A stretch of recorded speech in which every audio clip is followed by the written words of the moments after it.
Hallo und willkommen auf meinem Kanal. Le vouvoiement est une marque de respect. Il est important d'en maîtriser les codes. Il faut donc se demander qui vouvoie qui.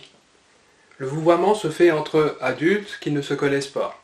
Hallo, sind Sie Frau Schmidt? Mais il se fait aussi entre supérieurs et subalternes, notamment dans la hiérarchie en entreprise.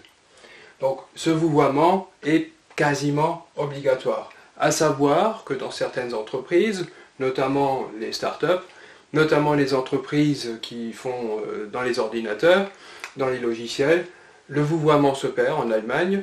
Le vouvoiement est remplacé de plus en plus par du tutoiement. Comment vouvoie-t-on? La plupart du temps en utilisant le fameux pronom Sie. Frau Schmidt, kommen Sie bitte mit? Oder Herr Müller, können Sie mir bitte helfen? Sie étant un pronom, il se décline. Et donc, là, nous avons la forme au nominatif, c'est-à-dire celle du sujet, mais nous trouvons aussi Ich helfe Ihnen, qui est la formule de politesse à l'accusatif. Il faut donc maîtriser la déclinaison des différents pronoms pour bien s'en sortir. Je vous mets en garde contre l'utilisation de Euer. Pourquoi? Parce que Euer correspond à du tutoiement collectif. C'est possible en allemand.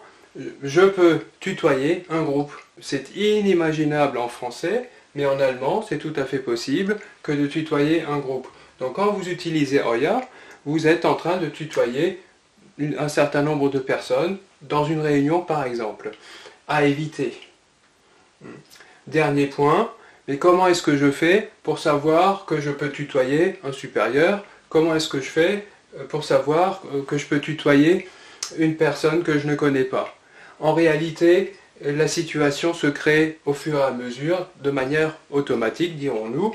En allemand, on appelle ça das Du anbieten, c'est-à-dire un des deux va se mettre à proposer de tutoyer l'autre, et en réponse à ça, l'autre va se mettre à tutoyer également. Voilà, das war's für heute. Wir sehen uns und tschüss.